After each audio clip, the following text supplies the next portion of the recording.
Welcome to the Secret Keepers podcast with your host, Kareen Zutleger. Join us as we uncover the hidden thoughts, stories, and moments that help bring light to the healing power of truth and examine how silence can affect us mentally, physically, and spiritually. We'll also share profound stories, interviews, and transformative narratives to help release ourselves from the hidden and step into healing towards inner peace, joy, and fulfillment. Now, here's your healing strategist and host, Kareen.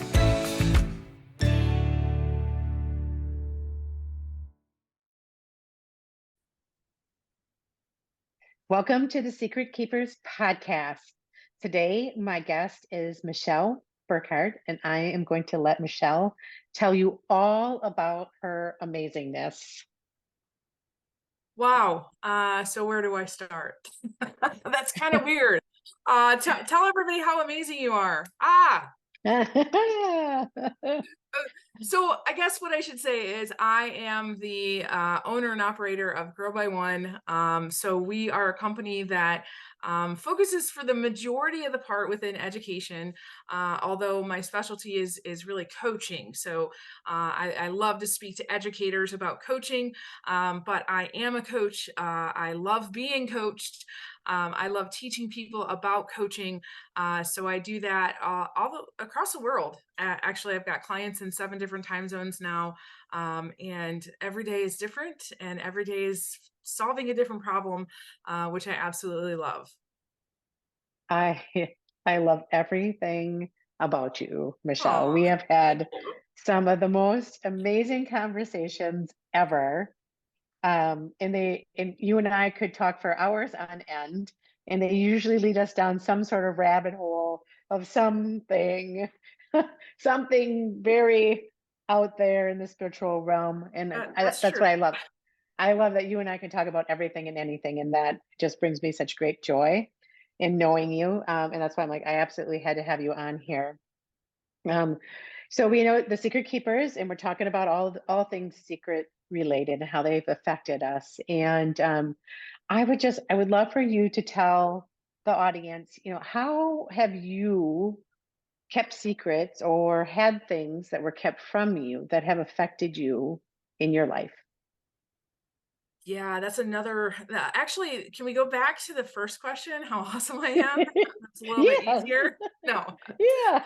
Um, So, it's interesting because, the how awesome are you question is kind of like the resume, right? And Yeah. then this question is like the flip side of it.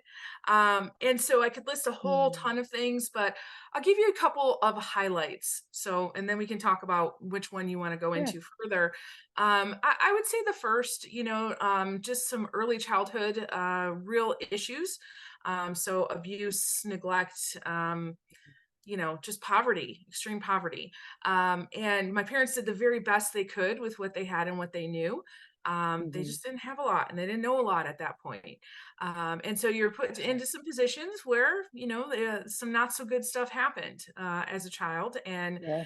I kept those hidden for a really long time. I knew I had to for Mhm. my own safety. And, until I was, having children of my own, I didn't really think that I needed to do anything with that. Right. And then I had experiences growing up and, just several interactions that were negative as far as being with the opposite sex. And so there was just a lot of that was happening. And obviously no real support in how to handle that. So you not only keep it a secret from others, but you just keep it a secret from yourself.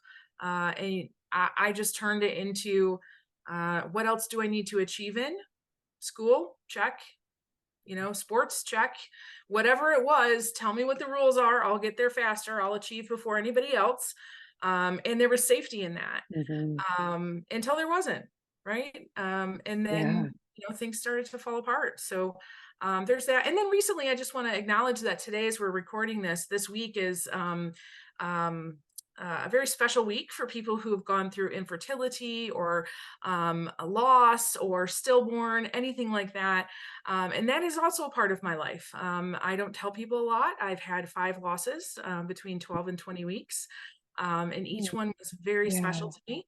And I try to tell that story, not keep that a secret, because when I went through my first one, I didn't realize how many people were keeping their secret. And I struggled, and I struggled a lot, and for a long time, until finally a friend said, "Well, Michelle, I've had one too." And I was like, "Wait, what?" Mm. And then all of a sudden, other people started to speak out about it. Mhm. And so then my anger was really turned into, you could have saved me time. You could have saved me that Mm. struggle, right? At Sure. least given me some of that support if you hadn't kept your secret. And so I Yeah. think for me, part of it is figuring out, well, what is it? What even is that secret inside that's causing me so much, especially health problems and things like that. But then also Yeah. looking and saying, do I really want to live a life where I'm keeping secrets that could actually help other people? Right.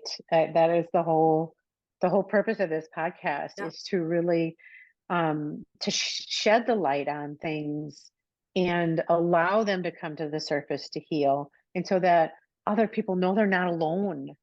Yeah. Um, that I just want to bring a wide range of people with a wide range of things that they've gone through and all the different ways that they've healed on this journey. And I know that you bring great things to all the people that you come in contact with. And I would love for you to just talk about some of those things that you do out there in the world now. Yeah. Okay. Well, I have my own podcast. If you're ever interested, Yeah. mine's a little 10 to 15 minute shot in the arm every day. That's called Change Your Thinking, Change Your Life. We've been doing that for several years now. We have over 1,400 episodes. So I just have fun with that. That's my version of like whatever I'm kind of, I don't know, marinating in my mind for the day. Like I'm going to share it with you and ask you some Mm. questions. So I love that.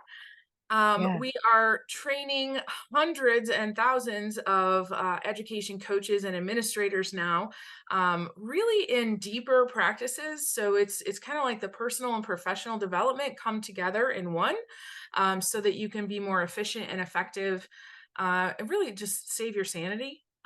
Not just save money and resources, but your sanity, so that Mhm. you can actually get the results that you need, but do it in such a way that you're empowering the people you're working with, not just cracking the whip. And so, really, my mission is to see that every person at every level within the education system gets their power back. And Oh, I that is love a that. that is a very lofty mission, and I can't do that alone. I need a lot Yeah. of helpers to help me with that. But in Yeah. essence, how can we bring this spirit of power to each person, whether it's the tiniest baby in some infant caregiving class, or it's all the way through the top. And Yeah. so it's not a small mission, but that's what I'm doing. So Yeah. and No, I I mean, love it. there's all kinds of other things that I'm doing as well, but Mhm. that's really the mission. The mission, yes, I Yeah, love that, and I love how you took, like everything that you experienced in your childhood and then through young adulthood and in the course of your life, and you've taken all of these things. So you have not only do you have the education to back you, you also have all the lived experience, which is, exactly. to me, sometimes I think it can be more powerful because you know what it's like to have survive adverse childhood experiences. You know what it's like to lose several babies. Yeah, You also know what it's like to have near-death experiences. yep. Had 3 of those, and they weren't Hmm. near, they were clinically dead. Clinically dead. So coming back from Clinically that, dead. I will say I also, let's see, I always have to think of how old are my children. That's when that life experience happened. So almost 15 years ago, I had a stroke. I Yeah, was a classroom teacher at the time, and because I was so into people pleasing, to be safe as a person, I really had not taken care of any of the issues that I had from childhood, and it wasn't like I was given opportunity. It was like the universe kept nudging me, and I was like, I don't sure. have time for that. I don't have time for that, Yeah. and so the universe said, okay, well, we'll just help you along with that. And so a Hmm. part of my brain blew up. And Mm, so I really like to help people understand, don't be as dumb as Michelle. Take care of it before something mm, like that happens, pay sure. attention. But Yeah. actually looking back on it, I think it was the most beautiful gift I've ever been given in my life. So because it was an abnormal stroke, we ended up seeing 32 doctors, going down to Cleveland Clinic, Wow. finally trying to figure out like what is happening here. Nobody understood what was going on, and so the head guy did his inspection, and he basically said, "Well, it's definitely not in your head." And I was like, "I know I'm not making this up. There's certain Yeah. things I can't make up, right?" And he Right. says, "Well, you're number 5 in the world that we know that has this type of stroke." And I was like, "I don't know if that makes me feel better or not." And he says, "Well, Right. we don't know why it happens. We don't know, what's going to happen." And basically he said, well, I asked, I said, "Well, what about the other 4?" And he said, "The only common denominator they have is early childhood sexual abuse." And Okay. there I was in the room with my father and my husband, and neither one of them knew. And I was like, well, that can't be it. Mm, That can't be it. Uh, yeah. Oh and man. so his prognosis at that point, I was still using a walker. I had a pretty heavy speech impediment. And they did cognitive testing, and I was 10th grade. And I had already received one of my master's at that point. And so the doctor said, "Listen, this is probably it. It's Oh, been a year since you had your incident. You're probably not going to gain anything back." Um, and so, that was a hard ride home. And at one point, my 2 guys that were sitting in the front, they thought I was sleeping and didn't know I was hearing them have a conversation with me about how they were going to take care of me the rest of my yeah. life. And I was 31, and my children were 1, 4, and 6. And in that moment, I said, "I'm not living this life. I choose to Hell do something no. different." And so I created this plan in my head. I didn't tell Mhm. anybody. I went to my therapist. I said, "Hey, this is what we're doing." And they said, "Hey, you can't. This is what the doctor said.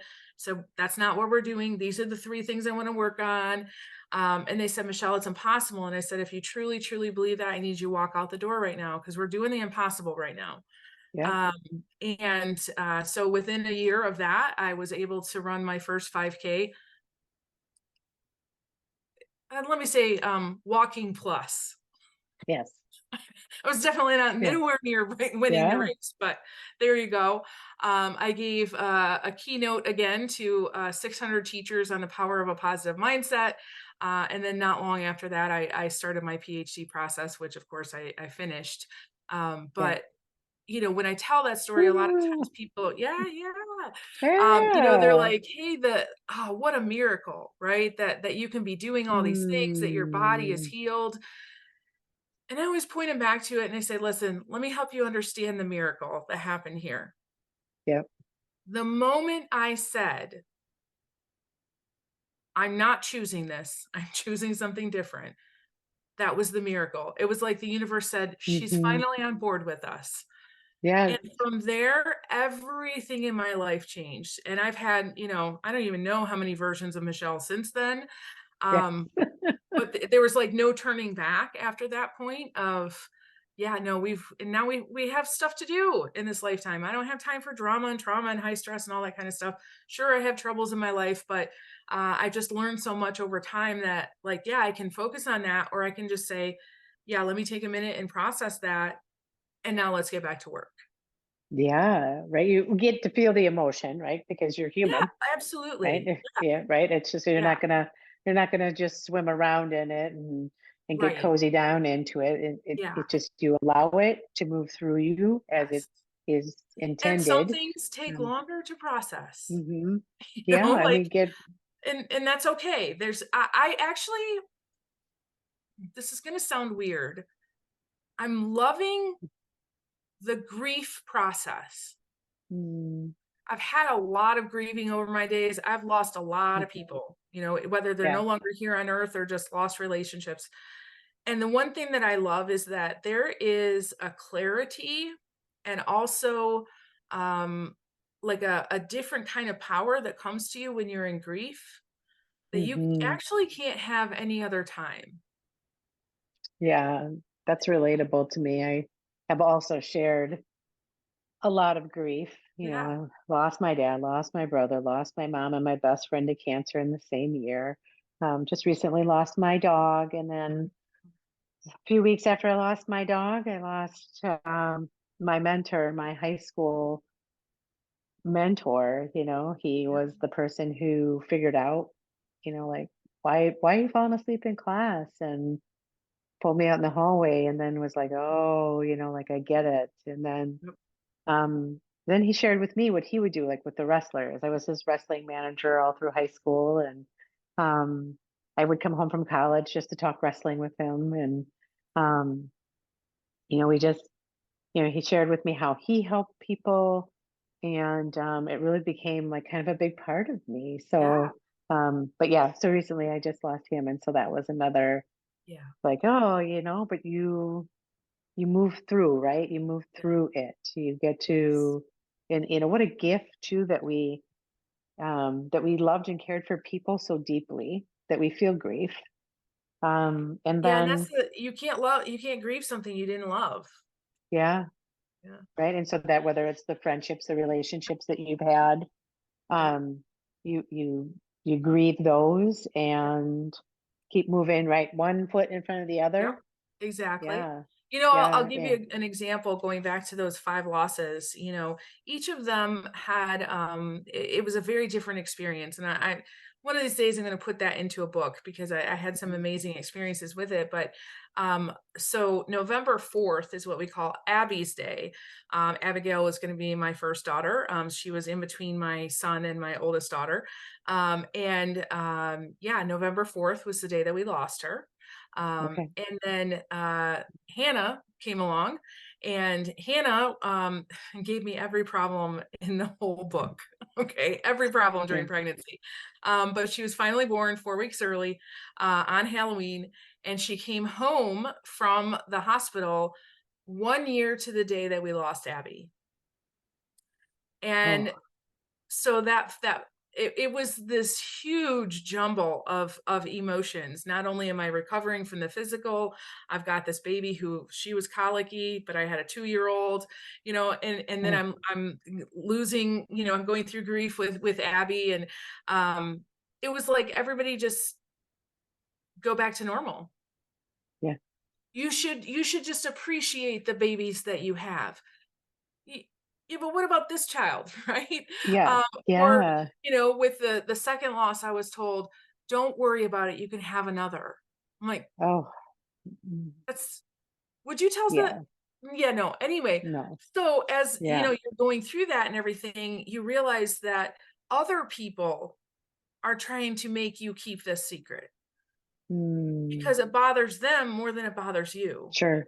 Sure. And so for their own safety, they're like, "Please, please, please put that away in a box." Yeah. And I will say that for the majority of the time I do. I do, Hmm. on certain days, I know that there's going to be some tears. But for Yeah. the most part, a lot on November 4th is my holiday. I take that day Mm, off.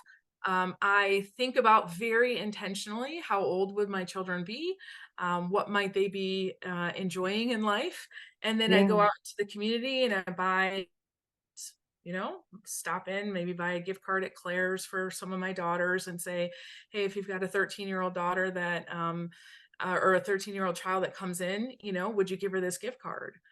Yeah. And various things like that. Or on my mom's birthday, that I would Yeah. do the same thing so that I just go into the gratitude place of grief and the Yes. I love honor. that.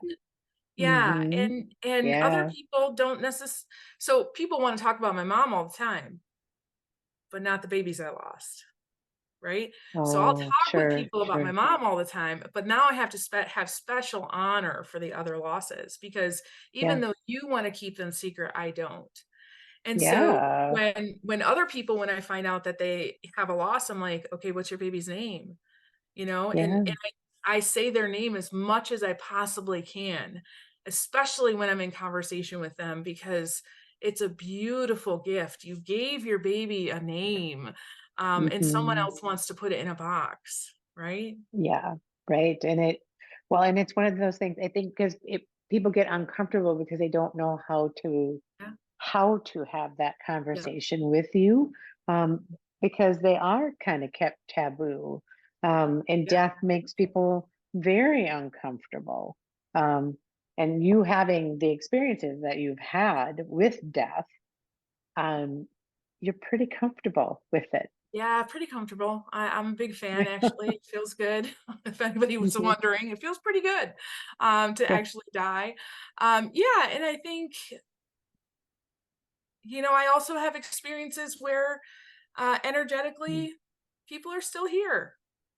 Yes. And so, that Hmm. might be a whole different podcast, but like realizing how close we are actually to our loved ones. And sometimes Hmm. even closer than when they're here on earth. And so that's a whole different aspect as well. Um, Yeah. yeah, I and love and it I though. think yeah, but I think it is, especially if you haven't had not just death, but let's talk resilience, right? So Sure. I have a dear friend, she's in her late 70s. Recently she lost her grandparents. Think about Wow. that, Okay. right? Yeah, it And blows she's my like, mind. oh no, what's gonna happen with my parents?" Right? And, Okay. so long story Yeah. short, she's experiencing loss for the first time in her late 70s. Wow. Wow. And everybody would look at her as like, this is the goal that you want in your life, to have all of these wonderful things. And I'm not saying that that's not a good goal. Yeah. Yeah. I don't want to be practicing resiliency for the first time in my late 70s because that's going to be pretty hard. That is a lot Yeah. of time Sure. to, not know how to use Hmm. those muscles. And you're going to have loss after loss after loss after loss. And Yeah. so I kind of look at myself and say, I've been to the gym of life probably more than a Hmm. lot of people. I'm very familiar with it. And so when problems come that might, really take somebody else out, like I can handle that. That's okay. I Yeah. just can handle the situation now and feel my feelings at the same time, which is growth. I and that's amazing. And that's what Yeah. we're here to talk about, right? Is the growth through all of the things, right? It's we take these opportunities. So we've had these experiences and maybe they were less than pleasant experiences, right? And we know, right, as children, we're not in charge of what's happening to us. um but I had, another guest that said, like, if you can blame, for the bad things, then give credit too for the good things that your parents brought into your life, because there are some good things, and Yeah. can you find those things? And then also, right, through the building of resilience, and through the losses that we've had, through death, and or through, friendships falling off, can we find the gift that was in there, or the learning experience that occurred because of that situation. And I know that your your passion and your drive to do what you do has been fueled Oh, by absolutely. all of these experiences Yeah. that you've had, um and it's shaped you, um in for your soul's evolution, right? You continue to evolve up the spiral. And sometimes we're going to come down it because we're going to experience those emotions, Yeah. and that's okay. And I I I think that, say it's you're just traveling, yeah, right? So we're here. our job is just to be traveling the emotions. Like there's no good or bad Yeah. emotions. It's just energy and motion, and you're just traveling Hmm. amongst them. And those Hmm. emotions are talking to you all day long. And so, Yeah.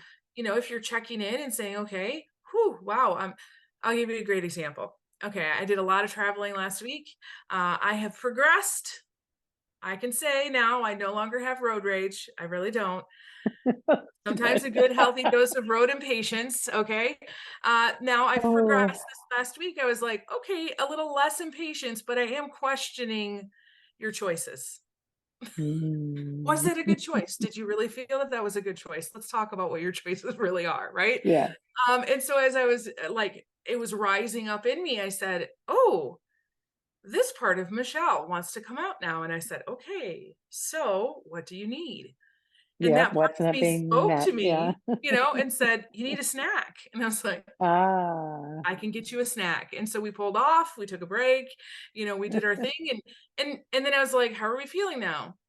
Okay. I Mm, mean, still relatively questioning other drivers' choices, but we can make it through. If we get back on the road, go do my thing. And so, yes, of course, I traveled a ton of emotions mhm. during that time, but I had a lot of love and a lot of compassion and a lot of kindness. There was no shaming myself into being better. You should be Yeah. better, Michelle. You shouldn't, you're the one that talks about let's have peace on earth, and you're the reason why we can't, because you're out here cursing all the drivers. Which is also true. But I can come back to peace because I've had Right. practice on how to come back to peace so many Back times. to it. Right. Yeah, I love that. I love that analogy because I believe pretty much anybody with a driver's license can relate to that, right? It's, Yes. and I find myself too where if I'm getting impatient, I don't usually get angry, but I can get impatient. And then I remind myself, okay, it's not their fault. I left the house late, or they don't know that I'm in a hurry, and really having that conversation again with myself because it's like, okay, and so what need isn't being met here of my own right Exactly. now? And that's Yes. like, oh well, the need is I need everybody to just move out of my way because I left the house late, And so So you need you to get have that. behind the one driver that I was at that had a bumper sticker that said, "Don't honk at me. I left my house on time." I love it. I love it. Yeah, for I don't sure, I for I don't sure. hurry so much anymore, but I found that a lot of my feeling in that situation is, I don't care how fast you're going, just don't go slower than me in front of me. Oh, Like, sure. and it's really connected to this Mm, idea of freedom. Like, everybody's mm, on their own journey. Everybody can sure. do their own Hmm. thing, but when you notice that their freedom is being impeded by something that you're Mm, doing, can you get over? Right? sure. That's something I Absolutely. challenge Yep. myself on too, that not Yeah. just Yeah. obviously with driving, but realizing, like, sometimes with my kids, am I holding you back? Yeah. Am I like, ooh, maybe I need to step aside so that you can have a little bit more freedom in your own life and see what comes of that. Mhm. So Oh, man, we could go down isn't the that rabbit hole. interesting? Yeah. We could go down the rabbit hole with all of that kind of stuff too. Yeah, I don't I care wanna if I'm kinda late. I just don't I want my freedom while I'm being late. that's why I love country roads. Yes. I love to travel the country roads here. Um, so I mean, we covered just like so many different topics here today because you are just a wealth of knowledge. And you did touch a little bit on your transformation process, but can you just kind of like lay out for people, like maybe where your journey started and some of the things that you did in order to get to this amazing place that you're at right now? I think that the first part, where did your journey start? I mean, it's an unfolding story all the time. So where do you choose it, right? You could take Yeah, yeah, any one of the parts of my life and say that's where it started. Um, sure. I will say the greatest awakening that came with that stroke was the very Hmm. first time of realizing, like, I can't live for everybody else. Sure. I can't. I only have one Hmm. life. And I can't live a life where people are taking care of me. And so from there, creating, I don't know what wisdom came over me that said, sure, you can create those three big goals, but don't tell anybody, because I knew somebody was Mm, going to try to talk me out of it. sure. And so I just went out and I did it. And I mean, you guys, there's some days when I was at PT, OT, speech therapy, balance therapy, cognitive therapy, like all day was therapy. I needed therapy for my therapy. And so, it took a full 2 years to be able to do the things that I wanted to do. And so it wasn't, I mean, the day I had the stroke and I went in, I actually had they gave me some medication I was allergic to and I died. That was my third death experience. When I came to, I was in the room and there's a nurse sitting on top of me, giving me CPR and everything. And, after I was like recovering, she's like, all right, we're going to send you up to a room. And of course, I know nothing that had just happened. And I somehow got out. I can't, I have a job interview tomorrow. And she's like, no, you don't. I was like, no, I have a job interview. I have to go to my interview tomorrow. She's like, yeah, no, Oh my honey, it's not going to happen. Um, and so I realized very quickly, goodness. my profession of being a classroom teacher was done. I Wow. had given it about 10 years and then that's it. Mm. And I was like, what am I going to do? you Yeah, know and so throughout that process it was coming back to being able to even just be a caretaker of myself, and then throughout that just like living and dreaming up, what could I do, and then I entered into my phase especially of work that I just say, well, I just said yes to anything that would give me money pretty much, sure. but it gave me a lot of experience, and I really enjoyed it, and then as time went on I really found what I was good at. I think that's really been the key for me. What are my strengths? What are my talents? What are the things that brings me the energy and the passion? Like, how can I create something that does that all the time? Because I Love don't it. need to be working on my weaknesses because I was living Yeah. it for so long. I don't need to be there. And so, yeah, my business grew. As my business grew, I grew. Um, as my business grew, I got to do a lot of traveling. And when you travel, you see things from different perspectives. Perspectives. Yeah. You take in various different things, and realizing some of the experiences that I was having in my home life were not healthy, not healthy Sure. at all. And so, Hmm. some people will say, oh, when you grow, you're going to grow out of your partner. I don't believe that that is always true because you can always Right. negotiate. But I do believe that if your partner, it's already unhealthy when you're growing, it's not going to get any better. Um, Yeah. it's going to take a big awareness shift on their part. And so, yeah, almost 2 years ago, I Yeah. made the decision that this is not healthy for me, and I deserve to be treated with respect and dignity, and if nobody else is going to do that, I'm just going to do that for myself. And so it's Yeah. just the next iteration. And so as I've come out of that situation, my health, my wealth, my family, everything, well, maybe not the wealth part, but we're working on that. Um, Yeah. but everything has been shifting. And I'm really excited about what's coming in the horizon. And I've realized lately that it's become easier to talk about some of the things that happened in that home, because I, Hmm. I was keeping them secret for so long. I was trying to protect Yeah. my ex-husband, my family. Sure. I don't know why they were so much more important than I was, but I Mm. was. And Sure. once I started to tell that secret, everything started to change. Yeah. Now I got a lot of support from people. But there's a lot of people that are no longer in my life now because, uh, you know, they didn't want to choose to believe me, because I kept it secret for so long. And they're like, how can you live Right. a life like that if you, right? And so it is what it Hmm. is. I'm going to keep going forward. But I really think when you come to those big, huge signposts of life, you got to stop and you got to breathe and you got to say, I don't know what's happening right now, but I know that right now this is an important time and I need to be Mm. plugging into the bigger picture my whole life, not just what do I need to survive this day. Yeah. Oh my goodness.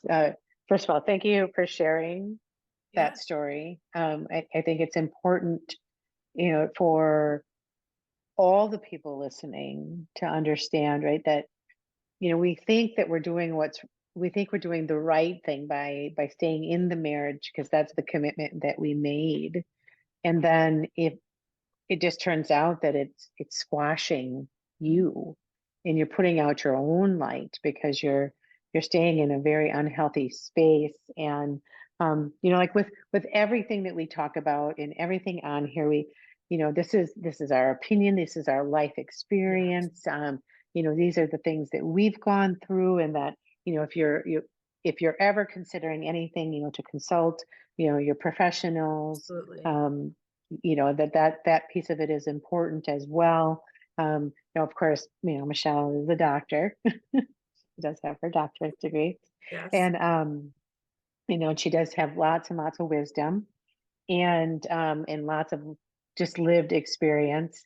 Um, Michelle, with everything Mm. that you've been through, and you've gained all of this wisdom, what's one thing that you would love to leave the audience with?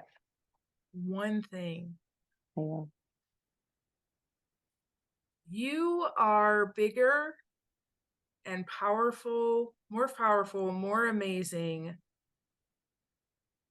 than you'll ever realize. And I'm not just saying that. I You, get who you goosies. truly are, okay? I Yeah. really want you to hear this. Who you truly are. I'm not talking about the human version of you right now. I'm talking about the all version of you. You are so big and you are so powerful. And there are parts of you that you don't even know that are supporting you and that are your biggest cheerleaders, your biggest lovers. So when Hmm. you feel like you are disconnected and you are alone, and we all feel that sometimes, that's why Hmm. I make sure that I have people in my life. This is one of the biggest tools. I can't go more than 2 or 3 days without somebody on my schedule that's a coach, a mentor, a therapist, a dear friend. Like there's somebody that I'm always talking to. I tend to like to spread my crazy around a little bit, not give it to just one person, that's not fair. Uh, but in reality, what I've done is I've created this system because we as humans forget who we are. Hmm. Even Yes. writing down the accomplishments that you've had, I guarantee you, you write down all the accomplishments you have for the week. Don't look at it. And then at the end of the week, go back and look at it. You're going to surprise yourself at how many things that you forgot. Sure. So we need those reminders. Other people are our reminders that say, hey, listen, yes, I just have to call on a couple people and say, are you sure I can do this? And they're like, not only can you do it, you're the only one who can do it. So you better get to work. Yeah. Okay. All Yeah. right. That's all I needed. Right. Yeah. But you have parts of you in the spirit and the energetic realm that are doing that for you all the time. Yes. Yes.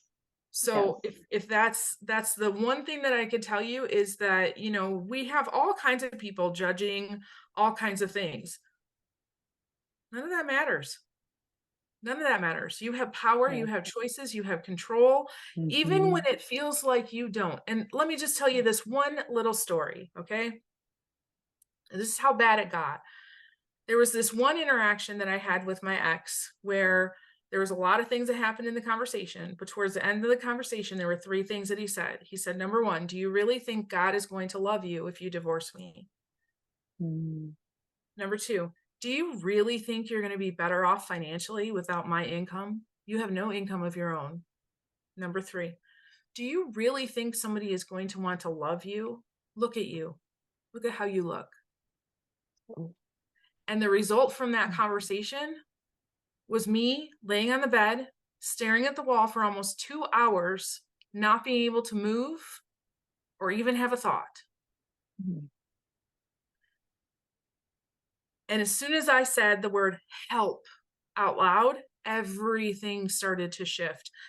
I don't have an awareness of who or what I was asking for help with. I just knew I didn't ask for help. I can't do this on my own. Yeah. I said, help. Yeah.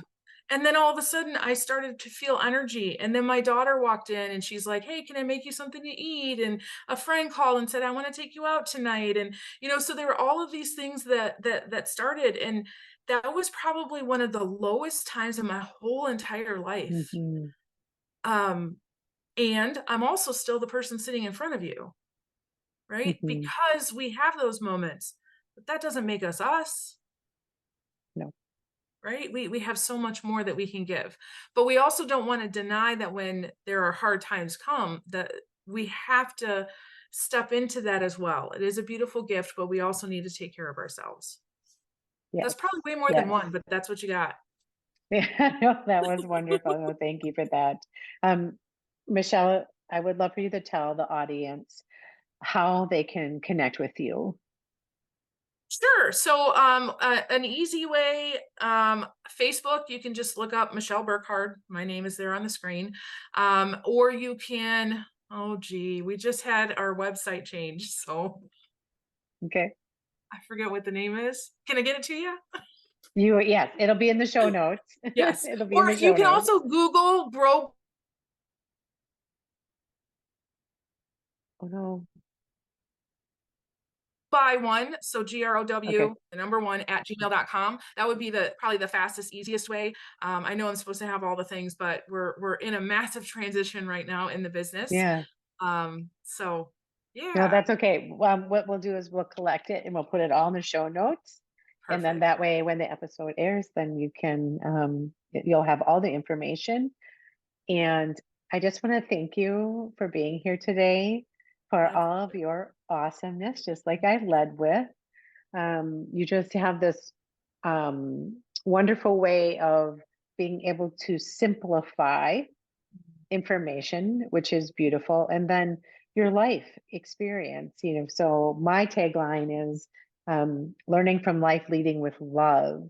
Mhm. And so I love to hear people's experiences and how they have been able to still lead with love in spite of the things, right? And to continue to be good humans and want to make a difference in the world, and take, if you will, from the poo, they make art. It's beautiful fertilizer. Yep. It is, it really is. So thank you so much for being here today. My pleasure. And until next time, my friend. Yay.